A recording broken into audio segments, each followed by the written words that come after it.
How to learn English with best English stories. For now, here is a list of tips and advice for learning English with best English stories. Just listen. First of all, you don't really have to do much more than just listen to the episodes. I realized some time ago that a lot of the students of English that I met at school in London did not listen to enough authentic English.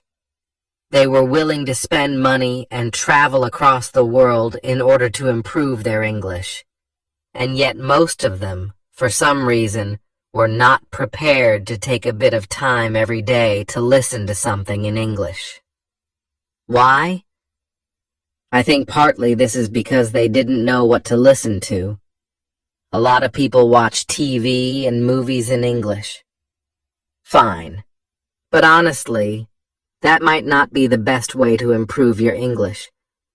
Film is very visual. A lot of what you understand from a movie is the visual storytelling.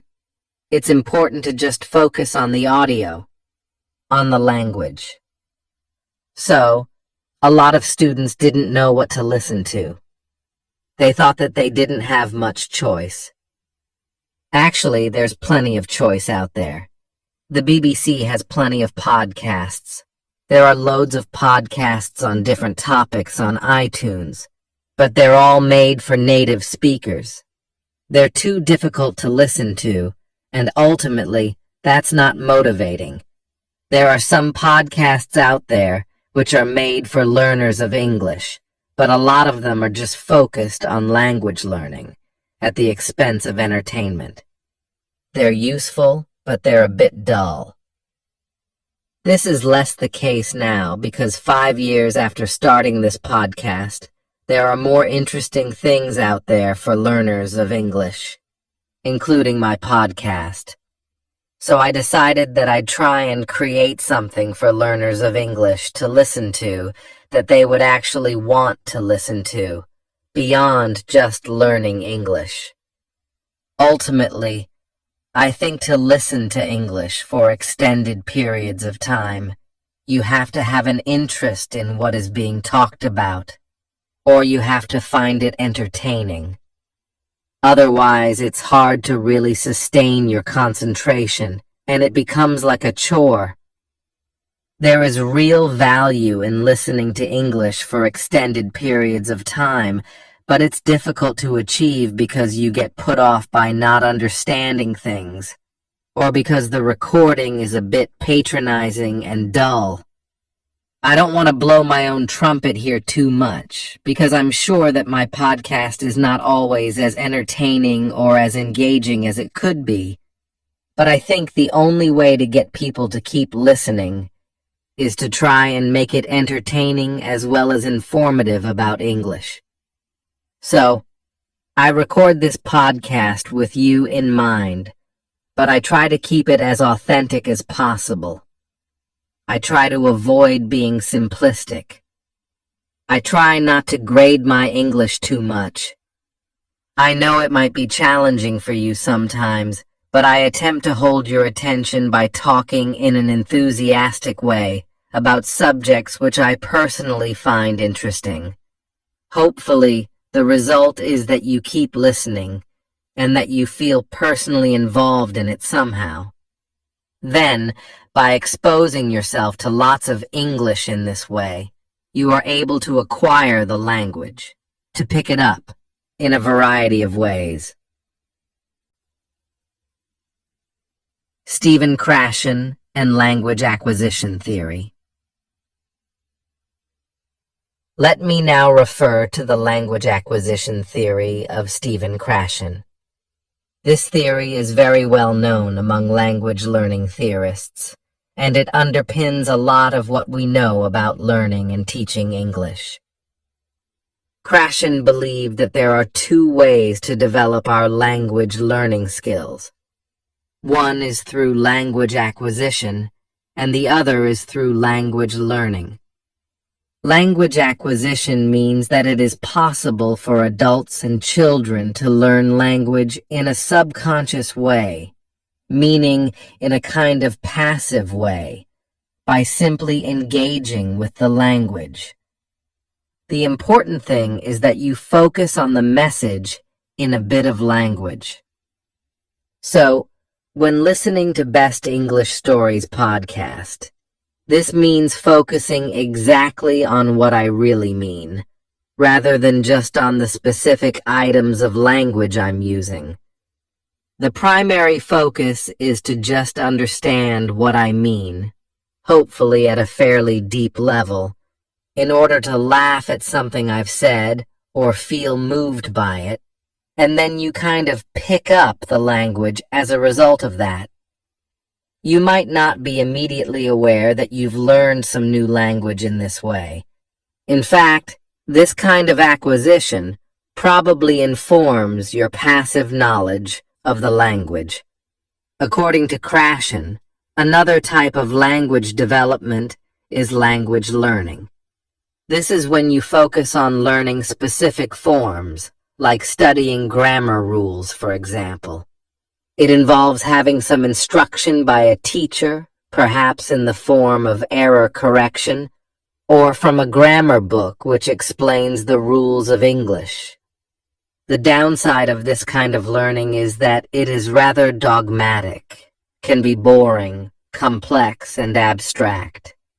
It doesn't necessarily replicate the organic way in which we pick up language as children, and doesn't quite allow the subconscious acquisition of language that occurs from just engaging with the language in order to understand a message being communicated.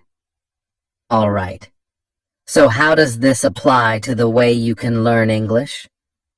Well, I think it's pretty important to get both aspects of language learning into your life. This is what I call having a balanced diet. You shouldn't just study the grammar rules in a dogmatic way, although that is undeniably important.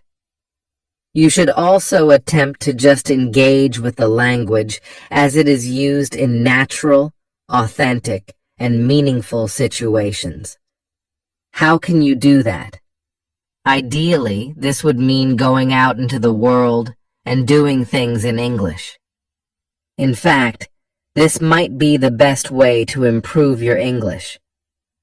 If you get a job that requires you to use English all day, you will improve quickly. It'll be really hard, but you'd be forced to improve.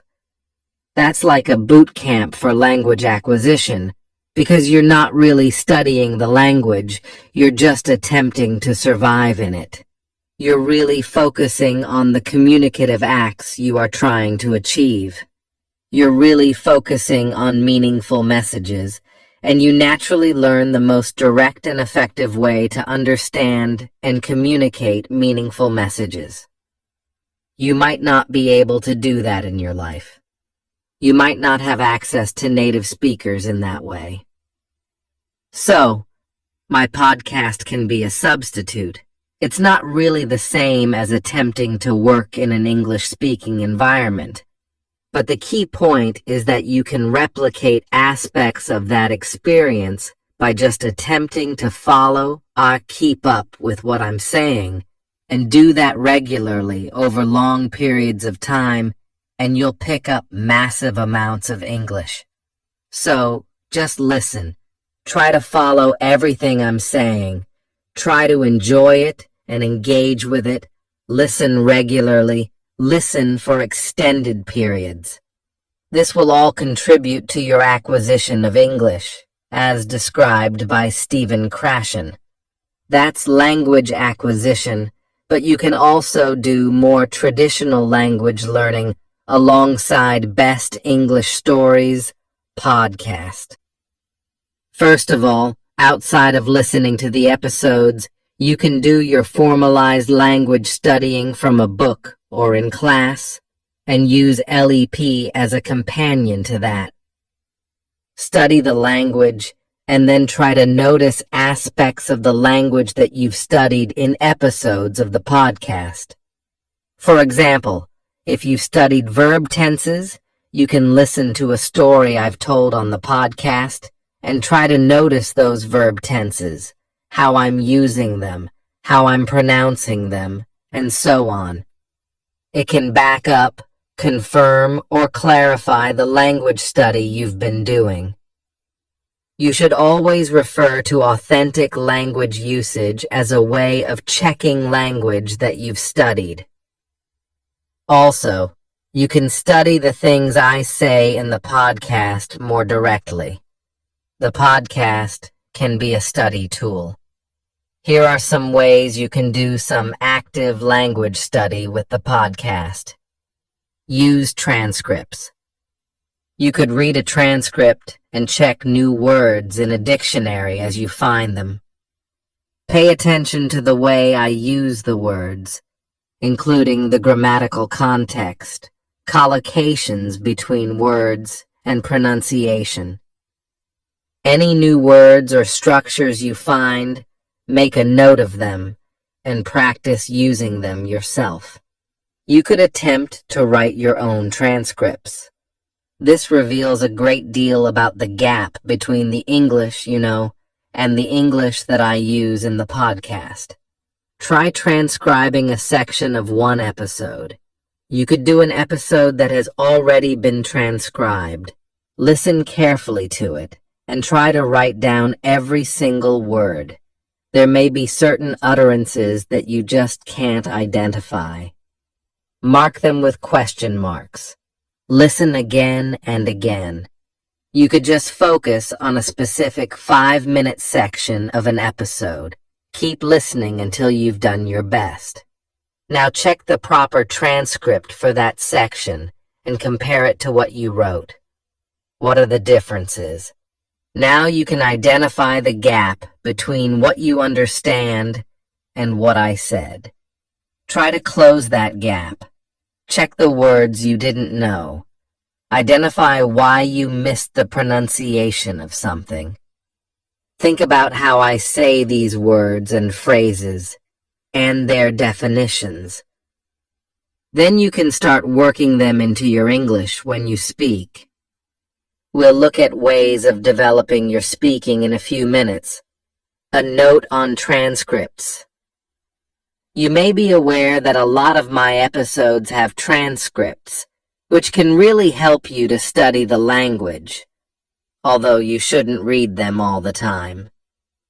But you can also contribute transcriptions to my channel. If you fancy transcribing a few minutes of an episode, please send it to me, and I'll be able to correct it and publish it on my channel.